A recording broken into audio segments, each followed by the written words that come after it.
नमस्कार दोस्तों।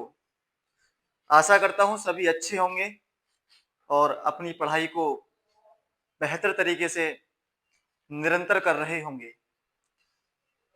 दोस्तों, अक्सर हम ये सोचते हैं कि क्या होगा पढ़ाई करके। तो मेरा एक मूल वाक्य याद रखना, क्यों डरें जिंदगी में क्या होगा, कुछ ना होगा तो तजुर्बा होगा। क्यों डरें कि जिंदगी में क्या होगा, कुछ ना होगा तो तजुर्बा होगा। आइए, आज का जो हमारा टॉपिक है वो है Newton's law of motion. Newton's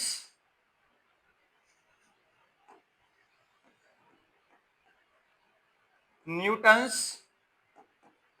law of motion. Newton's law of motion.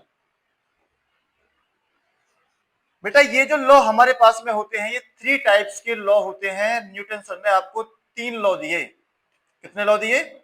3 law दिए। फर्स्ट लॉ में इन्होंने कहा कि अगर कोई भी ऑब्जेक्ट, कोई भी बॉडी है, कोई भी ऑब्जेक्ट है, अगर वो रेस्ट में है तो वो रेस्ट में ही रहता है, अगर वो मोशन में है तो वो मोशन में ही रहता है। कब तक? जब तक उस पर कोई एक्सटर्नल फोर्स अप्लाई ना हो। ठीक है।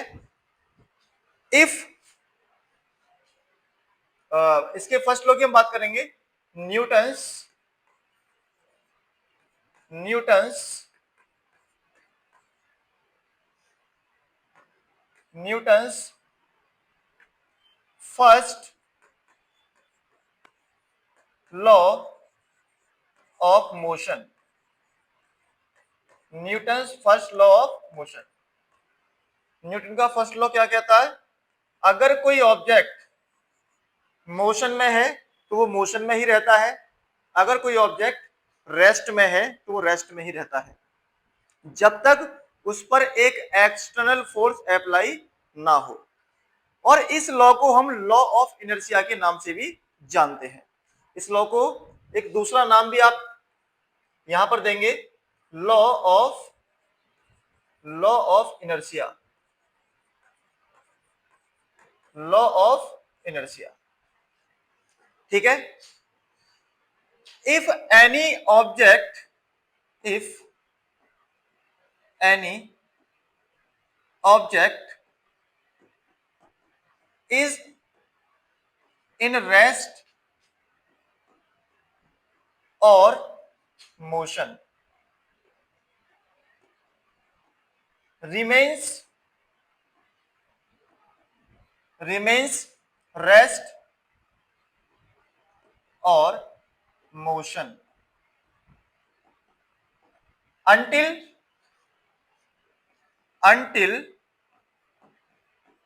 or unless external force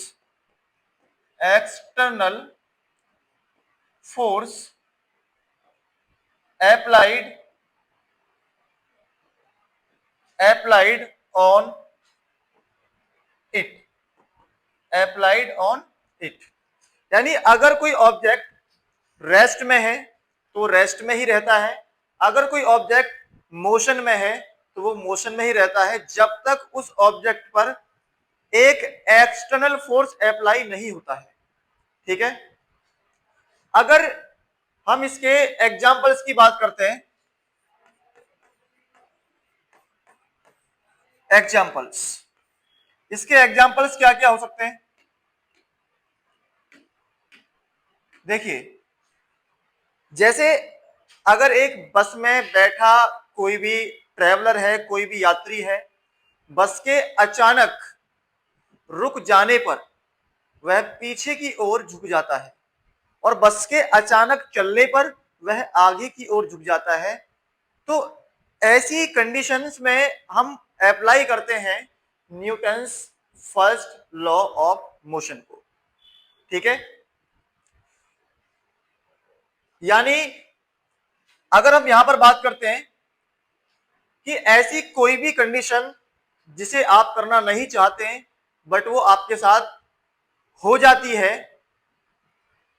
ऐसी सिचुएशंस में हम यूज करते हैं, अप्लाई करते हैं Newton's first law of motion को, जिसे हम लॉ ऑफ इनर्शिया के नाम से भी जानते हैं। और यहां पर जो इनर्शिया वर्ड है, ये इनर्शिया वर्ड जो है ये आपको बताता है अपोजिशन के बारे में। किसके बारे में? अपोजिशन। अपोजिशन, ठीक है ना? अपोजिशन ऑफ पोजिशन, ये अपोजिशन है किसी भी पोजीशन का। अगर किसी पोजीशन का अपोजिशन होता है तो वहां पर लॉ ऑफ इनर्शिया और या हम कह सकते हैं Newton's first law of motion काम करता है। Newton's first law of motion काम करता है। आशा करता हूं समझ में आया होगा इतना। अब यहां पर सेकंड लॉ की हम बात करेंगे, Newton's second law of motion. Newton's second law of motion. Newton's second law of motion. बेटा ये जो Newton's second law of motion है ये आपको क्या बताता है? ये लॉ आपसे कहता है कि अगर किसी भी ऑब्जेक्ट पर हम जितना फोर्स अप्लाई करते हैं, किसी भी ऑब्जेक्ट पर हम जितना फोर्स अप्लाई करते हैं वो ऑब्जेक्ट उतना ही एक्सेलरेट होता है। वो ऑब्जेक्ट उतना ही एक्सेलरेट होता है। जैसे सपोज करिए अगर मैं आपसे बात करूं, हम बाइक चला रहे हैं, बाइक को आप जितना तेज चलाएंगे, जितना आप उस पर एक फोर्स अप्लाई करेंगे वो उतना ही तेज चलेगी, और जितना आराम से चलाएंगे उतना आराम से चलेगी। सिंपल सी बात है। यानी किसी भी ऑब्जेक्ट पर हम जितना फोर्स लगाते हैं, जितना फोर्स अप्लाई करते हैं, वह उतना ही एक्सलेट करती है। ठीक है ना? वो ऑब्जेक्ट उतना ही एक्सलेट करता है। ठीक है? यानी हम ये कह सकते हैं कि फोर्स जो होता है वो डायरेक्टली प्रोपोर्शनल होता है एक्सेलरेशन के। किसके? एक्सेलरेशन के। यानी force is directly proportional to the acceleration. हम यहां पर लिख सकते हैं फोर्स इज डायरेक्टली proportional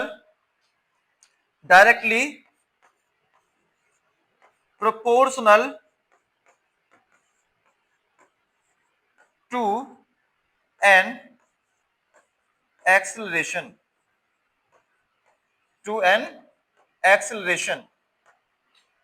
ठीक है ना? यानी हम यहां पर कह सकते हैं कि जो F होगा वो डायरेक्टली प्रोपोर्शनल होगा एक्सेलरेशन के, डायरेक्टली प्रोपोर्शनल होगा एक्सेलरेशन के। ठीक है? जैसे अगर इसके एग्जांपल की हम बात करें, जैसे अगर एक क्रिकेटर किसी बॉल को हिट करता है तो जितना तेजी से हिट करेगा उतना ही फास्टली बॉल जो है मूव करती है, यानी उतना ही तेजी के साथ बॉल एक्सेलरेट करेगी। ठीक है?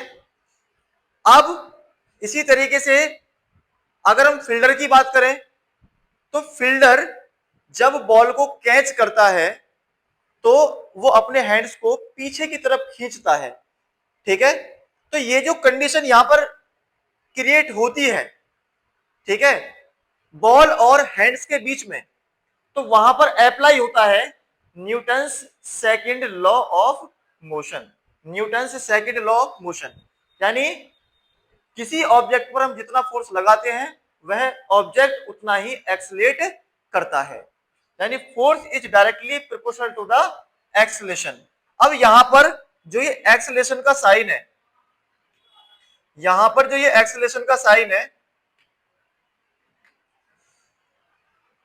सॉरी ये ए है, और फोर्स का जो यहां पर सिंबल है ये आपका एफ है। अब यहां पर जो ये प्रोपोर्शनलिटी का साइन है, जो आप इसको यहां पर हाइड करेंगे तो ये एफ इक्वल का साइन आएगा, लेकिन जब हम इसको यहां से हटाते हैं तो एक कांस्टेंट आता है एम इंटू ए। तो ये बन जाता है आपका F equal to m a. ठीक है, F equal to m a. तो यहां पर जो ऑब्जेक्ट है जिस पर आप फोर्स अप्लाई कर रहे हैं उसका जो मास है वो क्या रहता है, कांस्टेंट रहता है। क्या रहता है वो, कांस्टेंट रहता है। तो हम यहां पर अगर मैथमेटिकली ऑपरेशन से अगर इसकी डेफिनेशन यहां पर बनाना चाहे तो बना सकते हैं। Force is equal to the product of mass and acceleration. Mass and acceleration, यहां पर ए क्या है, ए है आपका एक्सीलरेशन, ए है आपका एक्सीलरेशन एंड एम क्या है, mass of the object, mass of the object या ऑफ एन ऑब्जेक्ट। ठीक है, तो इसका एग्जाम्पल भी आपको समझ में आ चुका है और ये क्या होता है ये आपको आसानी से समझ में आ चुका है। ठीक है, इसके अलावा इसी में मैं आपको बताऊंगा, अगर मैं बात करता हूं इसी सेकंड लॉ को कनेक्ट करते हुए हम बात करेंगे आपसे मोमेंटम की। किसकी बात करेंगे, मोमेंटम की यहां पर हम बात करेंगे। ठीक है, मोमेंटम देखिए, मोमेंटम, मोमेंटम क्या होता है, इसको आप मोमेंटम कह ले या सिंपल आप कह सकते हैं इसको लीनियर, लीनियर मोमेंटम। ठीक है, लीनियर मोमेंटम या मोमेंटम। अब मोमेंटम क्या होता है, मोमेंटम भी कहीं ना कहीं अगर टाइम के रेस्पेक्ट में अगर चेंज होता है तो वो भी एक फोर्स की ही प्रेजेंस होती है। वो भी क्या होती है, एक फोर्स की ही प्रेजेंस होती है। यानी मोमेंटम जो होता है, momentum P equal to m into v, m into v, यानी momentum is equal to the product of mass and velocity. Momentum is equal to the product of mass and velocity. यहां पर आप लिख सकते हैं momentum, momentum is equal to the product of mass and velocity, mass and velocity, mass and velocity. तो यहां पर ये मास है और ये क्या है, वेलोसिटी है। अगर यहां पर आप इसके यूनिट की बात करें तो ये हो जाएगा kg metre per second, kg metre per second, या आप इसको कह सकते हैं kg metre second inverse, kg metre second inverse. और मोमेंटम जो होता है ये एक वेक्टर क्वांटिटी होती है, वेक्टर क्वांटिटी। ठीक है, ये एक वेक्टर क्वांटिटी होती है। वेलोसिटी भी एक वेक्टर क्वांटिटी होती है, वेक्टर क्वांटिटी। बट अगर यहां पर हम मास की बात करते हैं तो मास क्या है, एक स्केलर क्वांटिटी है, स्केलर क्वांटिटी। मास एक स्केलर क्वांटिटी है। अब जैसा कि हमने न्यूटन के लॉ से अभी सीखा है कि जो मास होता है, मास ये कांस्टेंट रहता है। किसी भी ऑब्जेक्ट का जो मास है वो कांस्टेंट रहता है, बट वेलोसिटी कांस्टेंट नहीं रहेगी। क्योंकि हमने इसमें पढ़ा कि अगर किसी ऑब्जेक्ट पर हम जितना फोर्स लगाते हैं वह उतना ही एक्सीलरेट करती है, और एक्सीलरेशन जो बनता है वो वेलोसिटी की हेल्प से बनता है ना, वेलोसिटी की हेल्प से बनता है। इसका मीन्स हो गया कि अगर आप विद रेस्पेक्ट टू टाइम जितना वेलोसिटी को चेंज करेंगे उतना ही एक्सीलरेशन चेंज हो रहा है, और जितना एक्सीलरेशन चेंज हो रहा है तो इसका मीन्स है कि उस पर उतना ही फोर्स लग रहा है। Is it clear? तो यहां पर जो मास है ये है आपका कांस्टेंट, तो इसका मतलब जो चेंजमेंट आएगा टाइम के रिस्पेक्ट में वो वेलोसिटी के साथ आएगा। तो हम यहां पर ये कह सकते हैं कि जो m है ये तो रहा आपका कांस्टेंट, और वेलोसिटी को अगर मैं टाइम के रेस्पेक्ट में चेंज करता हूं यानी dv ओवर dt, आप सभी को पता है यहां पर जो d को हम यूज करते हैं ये इंस्टेंटेनियस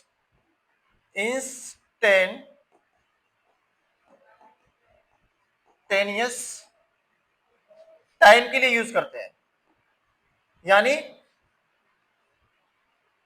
मिनिमम चेंजेस जिसमें आपको देखने के लिए मिलते हैं, मिनिमम चेंजेस वहां पर हम डी का यूज करते हैं। यहां पर आप डेल्टा भी लगा सकते हैं चेंजमेंट के लिए। तो ये डेल्टा जो होता है, ये जो डेल्टा होता है ये लार्ज चेंजेस के लिए होता है एट इंस्टेंटेनियस टाइम, ठीक है ना। Large changes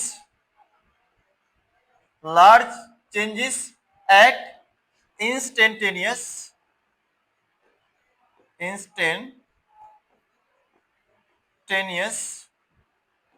time,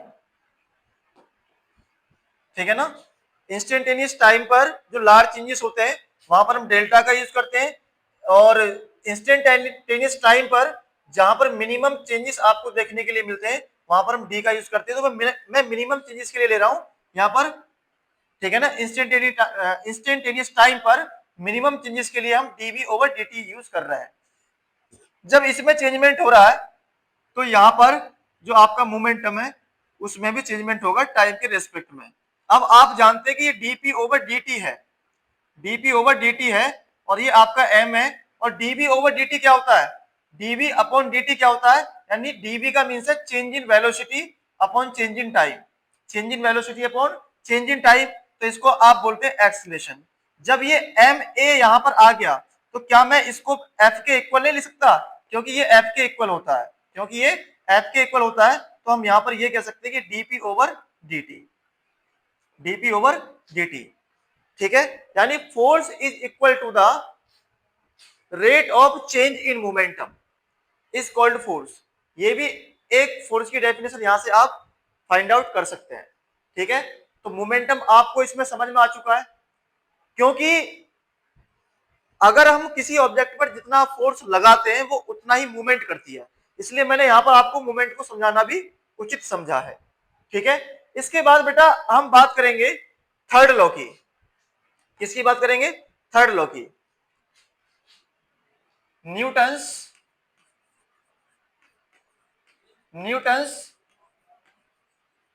third law of motion, Newton's third law of motion, ठीक है। अब ये लॉ क्या कहता है आपसे, ये लॉ क्या कहता है आपसे, Newton's third law of motion. अगर किसी ऑब्जेक्ट पर हम जितना फोर्स लगाते हैं वो ऑब्जेक्ट भी हमारे ऊपर उतना ही फोर्स क्रिएट करता है, उतना ही फोर्स लगाता है, ठीक है।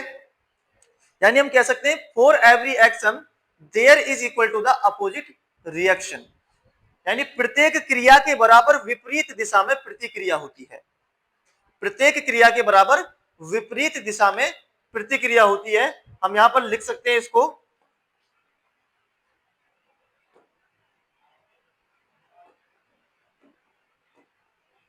देखिए फॉर एवरी एक्शन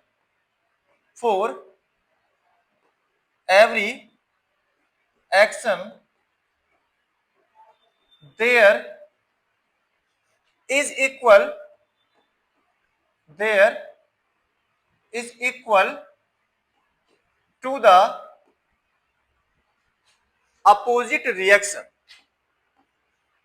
अपोजिट